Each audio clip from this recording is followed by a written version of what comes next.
Welcome to the Bear Pit Pod. We are back. Can I just say, I've just forgot my poppy. Craig has got his. I've just forgot. I've not chosen not to wear one. I've just forgot it. A contentious point, that, isn't it? Yeah, we'll get onto that in some way, shape or form. Wherever you're listening, watching, make sure you give it a like, leave us a review, SoundCloud, Acast, iTunes, YouTube, wherever it may be. Do that good stuff because it helps us out. This weekend's game. What else did we expect when Tony rolls into town? I know. Well, we kind of predicted that, didn't we? I'm still not sure now how to summarise that game. I've seen really polarising views of we played well, we were lucky to, we were not creative, we were a bit shaky at the back. So I'm quite keen to know what your thoughts on it. I think we were all right. I thought it was pretty drab. I thought it wasn't great to watch. No. I mean, Well, did I say that? I thought it was an all right draw. I thought it was an all right goalless draw. Yeah, so, I mean, I've seen a lot of people saying, it's a point against what were they, second or third at that point, and they could have gone top if they'd have won at the time. I just thought it was drab. It wasn't a game that interested me. It's a game that I'll never remember. You're not getting the DVD of that one. I won't get the DVD of that one. No. There was chances, but it just wasn't an enthralling game. When no Stoke games I've been for a while now, but I don't know. It just passed me by. Nothing much happened. There was a few chances here and there, but it was just meh. It was just meh. It was. It wasn't great, was it? I mean, we were kind of fully expecting that, Pulis and all the rest of it. And if we were in the top 6 or higher, I'd be like, fine, solid point, I suppose. Let's get on with it. We needed it, but we need to be winning games now, because I think I thought recently, if we don't pull out a 3-4 winning run sort of on the bounce games now, I just don't think we're going to mount any challenge. If it doesn't happen within the next month, I just cannot see us mounting any challenge. You wanted it then. I did. I thought it was going to start against Middlesbrough. At least I thought it needed to start against Middlesbrough. I don't know. It was all right. You can argue we controlled the midfield if we're being kind, but I felt that Middlesbrough had the better chances. We probably created more chances I think lesser note, but they had the more significant kind of chances. Middlesbrough had the bigger. Jack was forced into the bigger saves. Yeah, compared to their keeper. So the lineup. There was no Fletcher this week. No. We went back to Berahino and Afobe. Berahino, I think, played pretty well. Berahino's bar Edwards, probably my best player. Yeah, Edwards was in the side. Who I'm glad he's in at right back, and I'm hoping he can pin down that spot now and keep Martino out. Yeah. Because before going into this, Rowett said about how Martino had these qualities that Edwards didn't, but he said about he did enough to keep his spot, and he kept him there. Yeah. And Edwards, by the way, his crossing is fantastic. It's amazing, isn't it? His crossing is fantastic. We've needed that for a long time. Somebody who can deliver a ball. I've not seen a winger put a ball in like that for years, let alone a full-back, and it's phenomenal, isn't it? It really whips his foot round, and it's a real asset. And I can't help but think, with Ince being injured for the next game, I mean, it's never going to happen in a million years, but I just can't help but think if Tom Edwards was just a little bit further forward, and this will never happen, but Bow behind him, that's a solid right-handed side, isn't it?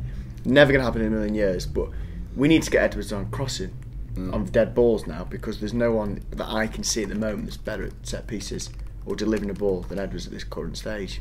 Agreed. It has to be Edwards. Phenomenal cross. Agreed. Amazing.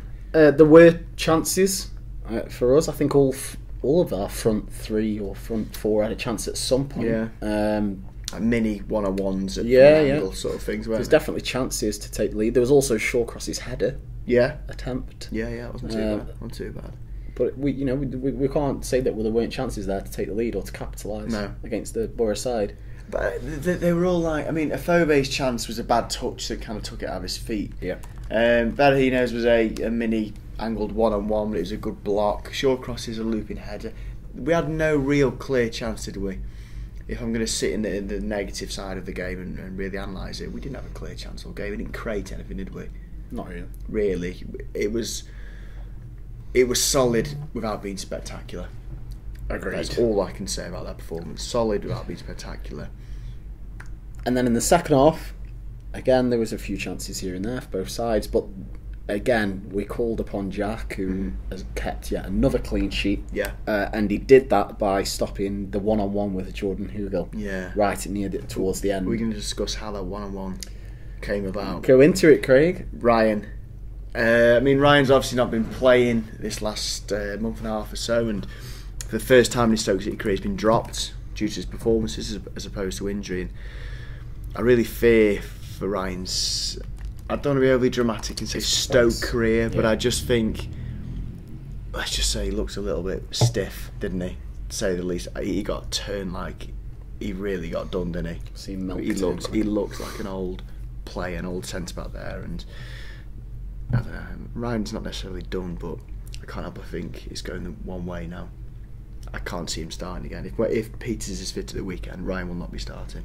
It's a shame, but he did not look up to it. He did not look up to it at all. Wooden and stiff. Unfortunately, hopefully he can prove us all wrong and come back in, and he's always going to be there as backup, but I think his days are numbered in the first 11. Yeah, certainly for the kind of immediate future they are. Not good now. Unfortunately. But that was that. A point against one of the top sides in the league, as we said. Pulis again. He got a good reception. Yeah, Jerry's all right, wasn't it? I mean, for any Stoke fan with kind of any common sense, he's got to get a little bit good reception. Give him a little round of applause when the game starts. Then he's any other manager, he's a Stoke legend. I think I'm going to be briefly positive here, Al. Mm-hmm. And take away the Birmingham game a couple of weeks ago. Our defence is doing all right at the moment, isn't it? In terms of goals conceded, we're not letting too many at the moment. Our run generally in the league is good. Last time we lost away was when? Not in the League Cup. It was a long time ago now. I can't really recall. Yeah, we're unbeaten in however many games away from home. Yeah, we are stretching 5 or 6, and we've lost to Birmingham at home. I don't know. I feel like there's a little bit of, we are kind of solidifying slightly. But I just think it's going to be too little too late in the end. I just think for any kind of defensive steel that we've seen to input into the team, our attacking credentials have kind of dried up a little bit. I went in there as a positive and I've kind of just gone complete 180, haven't I? Yeah, ignore that. Pulis trying. Pulis did have a few things to say on his return. Obviously, earlier in the week he tried to do the old, there's a sickness going I saw that, yeah. Never transpired. Yeah. Classic Pulis. But he said a few things on coming back to Stoke that I wanted to pull up, and that he mentioned on his time at Stoke. And on about us getting relegated, he said what happens is complacency. He says you get used to playing in the Premier League, you get used to playing against the big sides, you get used to being served steak and chips every night. Did he say that? Yeah.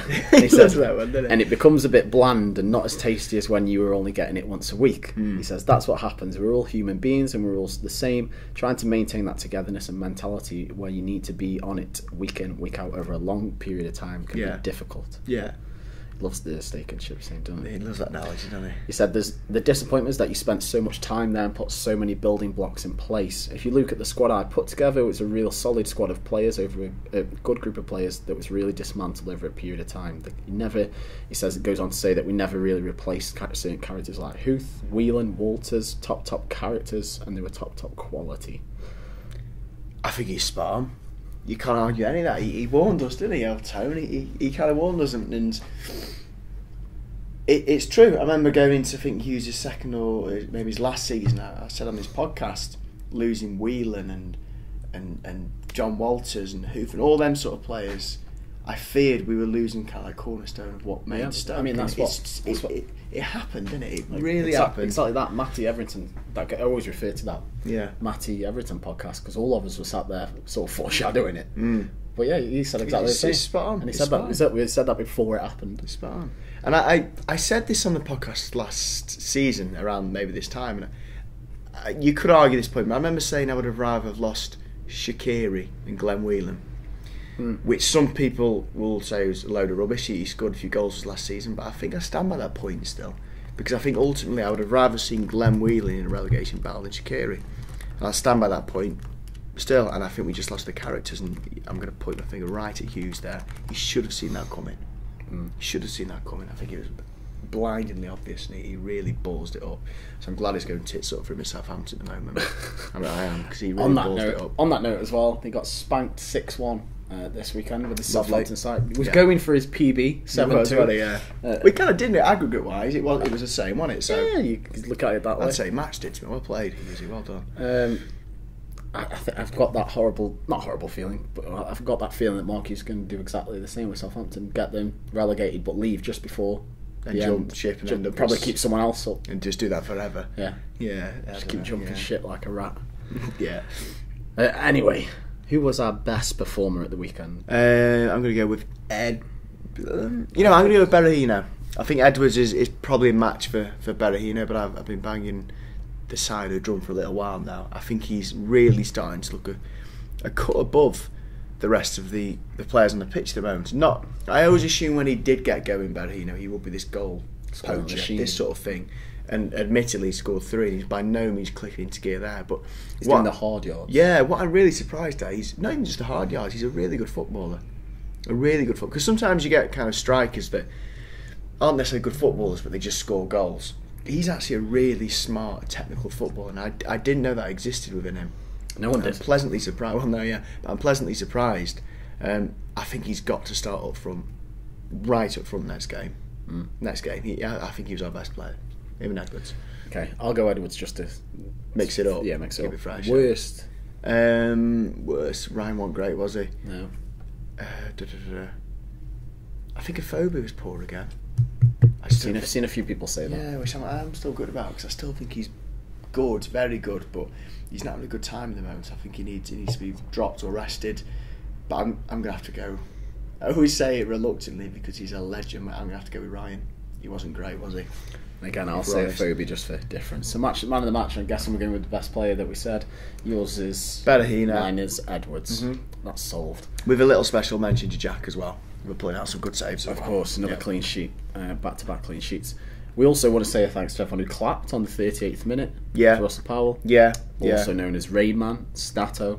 Yes. To some. That's right, yeah. But yeah, everyone clapped. Sadly passed away at age 38. Everyone clapped on the 38th. Age. I'm 32 next week, and it's just no age at all. Exactly. No age. So and everyone very, clapped. very sad. I think it's pretty much the whole ground. The whole ground clapped on the 38th minute. So thanks to everyone who did do that as well. Now there's one other talking point that's come from the weekend's match, and it's a big one, and it's escalated and escalated and escalated. Is it? Yeah, go on. So go on, carry on. James McClean and Poppygate and his stance on wearing a poppy, not wearing a poppy. Which wasn't for me the issue originally. It was whatever, get on with it. But it's what's conspired post the game. He's really put petrol on the fire. Yeah, so I'm just going to sort of go into it and give the whole view of what happened in the game at the weekend. He came on. There was boos from the crowd, but I think that was mainly for Berahino going off. I don't think it was. Do you? I understand that because I think he shouldn't have gone off. But I think it was. I know there was obviously as soon as McClean come on, there was a lot from the travelling fans. Yeah, they give it. I think the majority of our boos were for Berahino going off. I personally think it was McClean coming on, and maybe like a smattering of Berahino going off. But I think there was enough there, and it's not good to see that. Okay, so obviously, there's already contrasting viewpoints from different sets of fans here already, and there's only 2 of us in the room. Then obviously the game went on. Obviously there was chants throughout the game. There's chants throughout every game, every week of "fuck the Vale and the IRA." They are chants that are sung at every match. Yeah, I think that's fair to say. Yeah. End of the game, finishes. He goes down the tunnel, or tries to go down the tunnel, and there's a torrent of abuse and all sorts from the travelling fans, which was always going to happen. Yeah, and that's another one of the things why I never get why we've got the tunnel next to the away fans. Yeah. But yeah, that happened. That clip's gone around on social media and done the rounds. Since then, that should have been the end of it for me. Yeah, that should have been it. Full stop, done, move on. That should have been it, but it wasn't. But it really wasn't. It was unfortunately just the start of it. James McClean posted on Instagram later that night, "They have nothing in their whole imperial arsenal that can break the spirit of one Irishman who doesn't want to be broken." That quote, I believe, is Bobby Sands. "Your abuse, your throwing things, your booing, do your worst. To the home fans are actually educated and support me. Thank yous to the section of uneducated cavemen in the left-hand corner of the boothing end stand that want to sing their anti-Irish song each game and call me a Fenian, this and that. I'm a proud Fenian. No C word will ever change that, so sing away." Not great going after your own fans. No, he's I think he's fucked it. Yeah, I don't know how he comes back from this. Well, there's still more, Craig. So that's part A of his social media outburst, isn't it? So next, this morning, the FA have got involved and said they will investigate the Instagram post, the original Instagram post, and Stoke are apparently also holding an internal review of the situation. Since that report came out, James McClean posted on Instagram again, and he said, the FA are investigating me after Saturday's event. For what exactly? Yet week in, week out, for the past 7 years, I get constant sectarian abuse, death threats, objects being thrown, chanting which is heard loud and clear every week by my family. Wife and kids have to listen to. They turn a blind eye and not a single word or condemnation of any sort. Huddersfield away last year while playing West Brom, where there was an incident which their fans was on game highlights, where the cameras clearly caught, yet the FA, when a complaint was made, said there was not enough evidence. If it was a person's skin colour or if it was anti-Muslim, someone's gender, there would be an uproar, and it would be taken in a completely different way and dealt with in a different manner. But like in Neil Lennon case in Scotland, because we are Irish Catholics, they turn a blind eye and nothing is ever said or done. So it seems to me like Stoke, I mean, knowing the Stoke hierarchy like they are, I feel like if they'd have had a word with him, that second post would never have happened. Only the first post. Well, the first post shouldn't have happened. I want to put it out there now that I am fine with James McClean's decision not to wear poppy. My views on it was that I didn't agree, but I understood, because I think there's ways you can. We've said this before when we signed James McClean. I am not informed enough about the whole thing, and this is a football podcast here, and I'm not going to come out and start being political and saying he's right. It's not why I do this podcast. It's not why you do this podcast. I'm not here to do anything like that, and that's why I'm so frustrated that it's dominating this podcast now. It's dominating Stoke as a club in the media. It's just winding up the whole thing. I'm sick of it. And we can probably go back and listen to previous podcasts. I said he wasn't worth the hassle. He's not a good enough player to assign. That's the main point for me. He's not good. He's not good. Season. I'm surprised by how bad he's been. I thought he was all right pre-Stoke. He's had a shocking season. He's been crap. I mean, he's not a great player. No, not the most. Well, he's not shown that. But I want to go back and just speak about the issue itself a little more, and I want to add a few things. I'm fine with him not wearing it for the reasons that he has. I mean, at the end of the day, the war and stuff was for your freedom to make that sort of decision. Yeah. Nemanja Matic didn't wear one at the weekend because of a similar situation. You know, his village was bombed by NATO forces. Yeah. McLean's village, there was people killed in the Troubles in Ireland. I think Callum Wilson didn't wear one for Bournemouth, and he's English. I'm not sure whatever reason that might be. He's quoted personal reasons, no idea. So I respect anyone's decision not to wear one. It shouldn't be forced on anyone. I forgot mine today. I would be wearing it otherwise. Disgraceful. I'm a disgrace. But he's not helped himself by quoting an IRA member in his comeback speech on Instagram. He's quoted David McGuinness, I think it is, or Martin McGuinness as his hero. I already remember. He's just not. He's confusing the whole situation. Yeah. His quote with Bobby Sands, and he's going after the Stoke fans. Well, the quote around the Stoke fans is, regardless of who he's targeting, the caveman and the CUNTS lines at, he was obviously, he's attempting to target specific fans, or sections of Stoke fans he doesn't agree with. But Stoke fans aren't going to read it like that. They're going to see that he's called their fellow fans caveman uneducated and CUNTS. That's all they're going to see. I think he's royally fucked up here. He's royally fucked up. He is massively. And I was very much like you. I was of the view of, if he came on as sub the other day, I wouldn't have booed, I wouldn't have clapped, whatever. Get on with it. I think he's messed it right up. I don't know how he comes back. I obviously go to Stoke away games. I see kind of Stoke fans. I don't he's going to get... I don't know if he's even going to go Forest at the weekend. If he does, it's going to be so uncomfortable. Dogs abuse. So uncomfortable. It's something that we don't need. And it's detracting. Season. It's detracting from our season and how bad it is, and it's revolving around this now. Yeah. And this is going to go on. I mean, this isn't just going to stop at the weekend or the weekend after that when Remembrance has ended. Yeah. It's just going to go on, this. Yeah. From our fans, from away fans. Yeah. It's just a situation we didn't need. It's exactly the frustrating thing is, I've seen in the past before he came to Stoke. I think notably at Wigan he did I thought quite a well-written statement which he addressed to Dave Whelan, the letter. which I thought, I didn't know enough at the time. I was originally maybe a bit like, it's disclosed. I read that, I thought, right, whatever, that's your reasons for doing it, let's move on.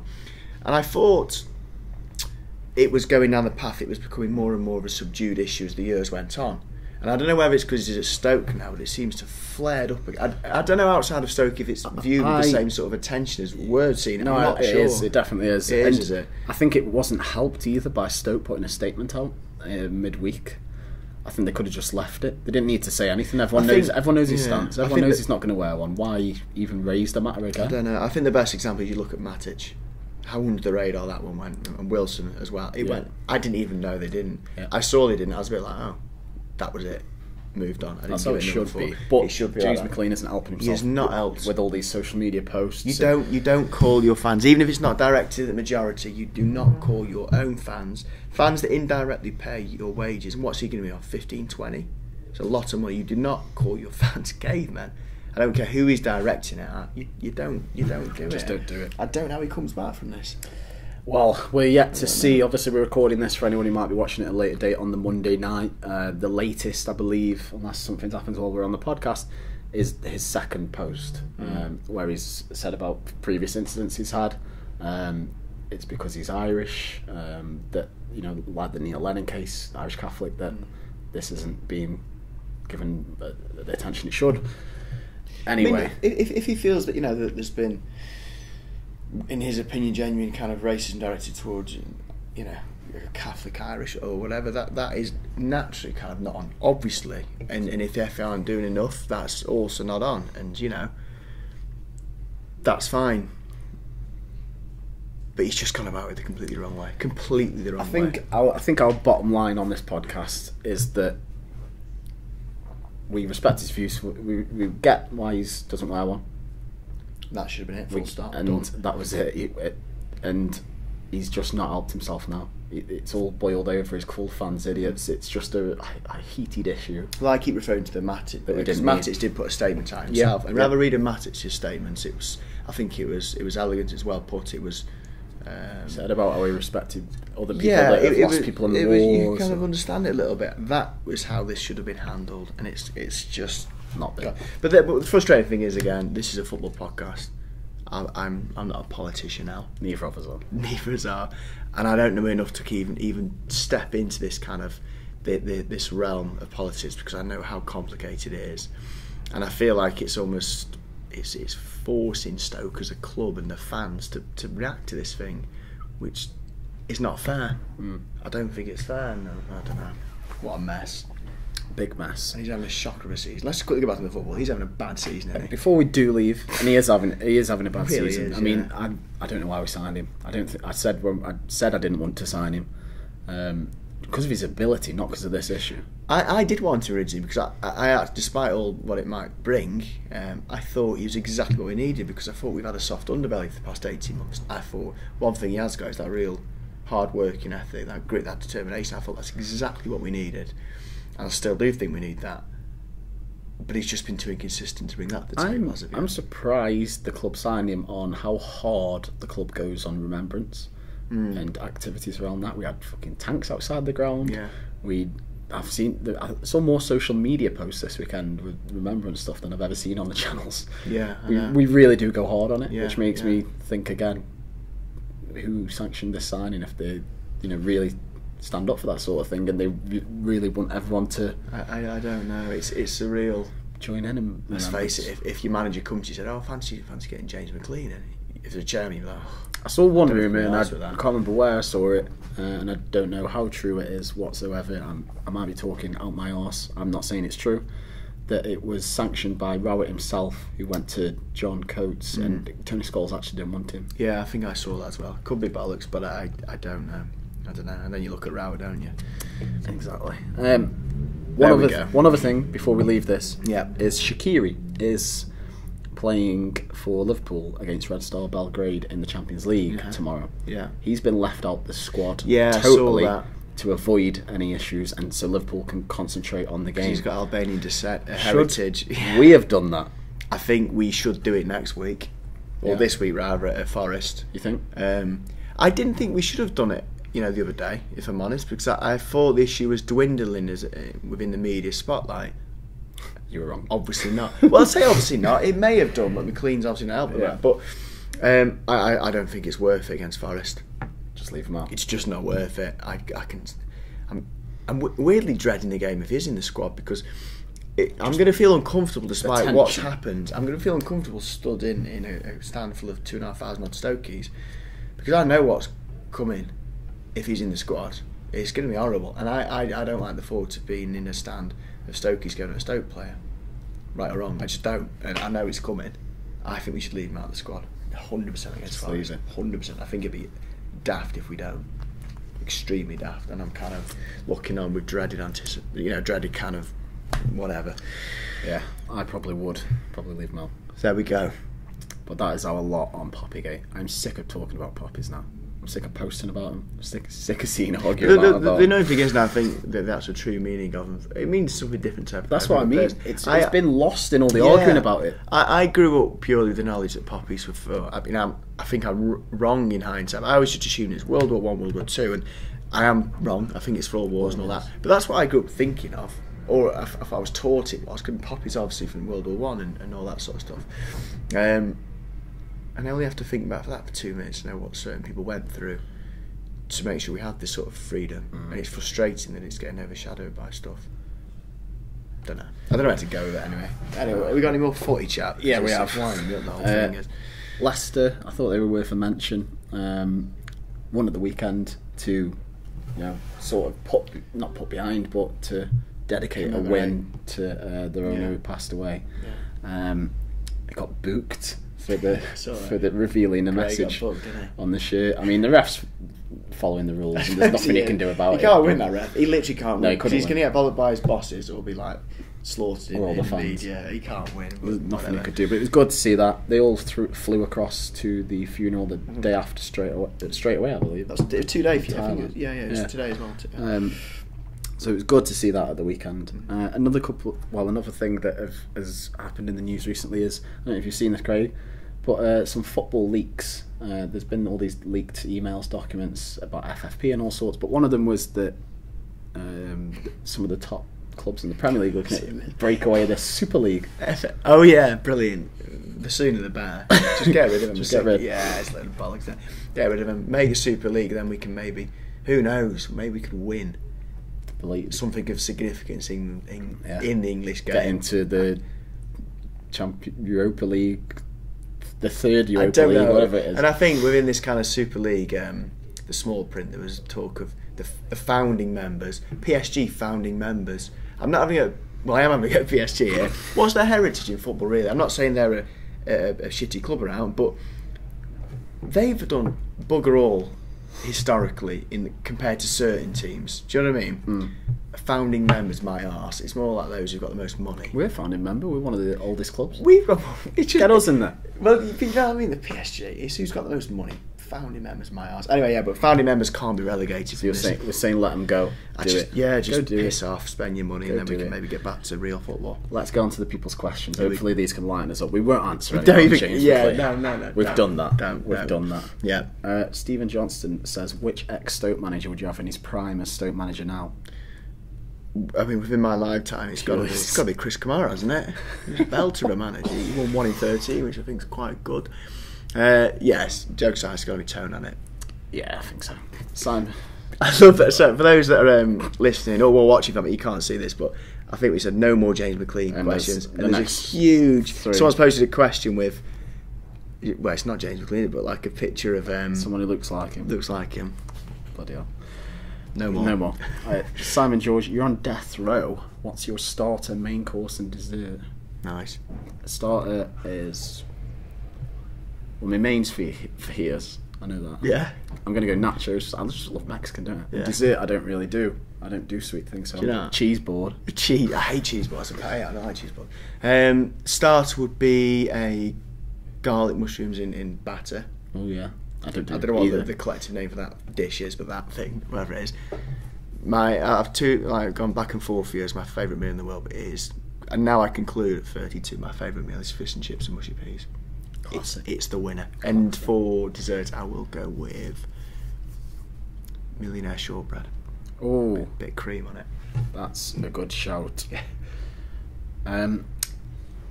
At Lovely Person, or Jexit, says, should we bring Afobe out of the team for Campbell against Forest? He deserves some game time. Afobe not looking great. I'd say to that question, yes and no. I'd take Afobe out, but I'd get Berry, in that top spot. But not for Campbell. Get maybe a game time, I think that's fair enough, but not directly for. Okay. I think that's it for Twitter. If you're avoiding all the McClean ones, that's it. We have McClean on them now. Pretty much. Oh, God. Who'd win? Rob Wilshaw asks, who'd win in a game of squash between Gary Rowett and Stefan Thordarson? As in the ex-Stoke midfielder Stefan Thordarson? I think so. I've got no basis for any kind of reason for an answer for that. I don't know. You got anything? I don't know. I'm just going to say Rowett because he's going to be younger, I think. I don't know. I reckon they're about the same age. Thordarson might be a bit older, actually. Thordarson will be older. Got to be. Not be much, innit? I don't know. You'll like this question, I think, Craig. Martin Batcher says it's Glastonbury 2019. Got a ticket. The owner of the festival site has decided to give Craig and Elliot the chance to create the lineup.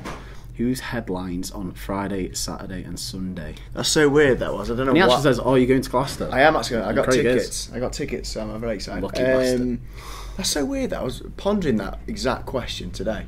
Outside the question, that's easy. Martin Batcher knows what you're thinking. So what is the dream lineup basically? It's basically who's headlining Friday, Saturday, Sunday. Because these big bands that have kind of since disbanded and died and all that. Just 2019 they're together. So they've got to be kind of current, have they? Even though they did it last year, I'll have Radiohead again because it's just ace. Oh God, man, who else is knocking out? I'm Arctic Monkeys just because the current. That's one of mine. And I'm struggling. Current bands. I'm going to do mine because I know mine. Okay, yeah, Friday is The Killers. Right. Saturday is Kanye West. And Sunday is Arctic Monkeys. Is it? Yeah. So I'm going to have Radiohead, Arctic Monkeys, and they never technically disbanded. Who? The Stone Roses the second time round. They didn't officially say they're done. So I'm going to go with Stone Roses, even though I think their kind of status as a current band is on the edge. Okay. But yeah, there we go. I'll take that. Matt Bennett says, what's your worst experience at a Stoke game, home or away? Worst experience is Liverpool 8-0 for me. That was a shocker, wasn't it? I was crying. I think my worst one was Walsall away playoffs in 2002. I think we lost 4-1 away. Cav scored to give us the lead, and we got battered. And I just thought we're never getting out of this shithole division. And I remember I went to the newsagents the next day, picked up the Sentinel to have a look at the paper. Whatever. It was my mug, my 14-year-old mug, right on the back page, just looking glum, just to compound the whole game. Jesus. Yeah, Walsall away, shocker. Sam Richards says, have you read the Peter Crouch book yet? If so, is it worth a read? Also, Elliot, loving the YouTube channel. Keep it up. Thanks. It's good. I have. I've read it all. It's good. I did it whilst I was on my social media ban on holiday. I read it in 2 hours flat. 2 hours? Honestly, that's what you can do when you're not... 2 hours? Yeah. Did you properly read it or did you skip pages? No, I read it. That's what you can do when you've got no distractions. Wow, that's impressive. I've not read it yet, but I do need to get it. But I have been listening to his podcast, which I'm enjoying. Which is a regurgitation of the majority of the book. I get the impression it is, to be honest. So I was worried that I'm going to spoil the book for myself, but I can't listen to the podcast. Yeah, you have. I've listened to the first episode of the podcast and I know all this. Do you? Well, I've listened to all the 2 episodes of his podcast, so maybe we should have to stop now. I was going to say, it's further down the line now, so I don't know if they've changed it up a bit. I mean, I saw a story about Iniesta wanting a photo with him. And they've made vague reference to Iniesta in the podcast. I don't know why. That's not in the book, so they might have started moving on a bit now. But the book is very good. I'll give it a go. It's good. More about McClean, sorry. Oliver Reed says, did Rowett wear a poppy? And in the photo I'm looking at, no, he didn't. So Tony did then. Tony did. Of course he did. Right, that's all the Facebook and Twitter for avoiding McClean. Let's have a look at the Instagram, where we get tons of questions. And if you're not following TBP TV on Instagram, what are you doing with your life? 4,000 followers strong. Let's have a look. First one, Dan Middow, don't mention McClean. Too late. Shroom24 says, was Freddie Mercury the best frontman ever? And I have watched that new Bohemian Rhapsody film, and I'm might be inclined to agree after watching it. It's pretty, very good film, very good pretty actor, good. plays him very well. Pretty good, a lot of good wasn't it? music in it. I still like Ian Brown is prime with Roses. I'm a bit of a Rose, and then Morrissey as well. Ian Curtis, I could go on with music down a bit. So yeah, I think I agree with you. Shroom24, he's up there. Oh god, there's so many about McClean. This is just a funny question. Do you think McClean is McFucked? As in McFucked? Yeah, nice. Yeah. Why don't we shoot in the final third? Says Joe Jones. Good point. Don't know. Good point. I'm City Till I Die says, do you reckon Crouchy should play in the first team? Personally, I'm fed up of him.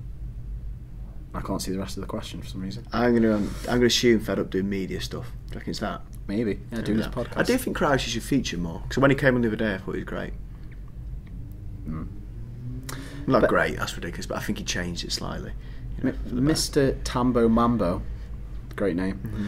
Best goal you've seen Stoke score while being at the ground? I think we've done this before. Mine's Crouch v Man City. Mine was probably Rick's away at West Ham, that little solo run.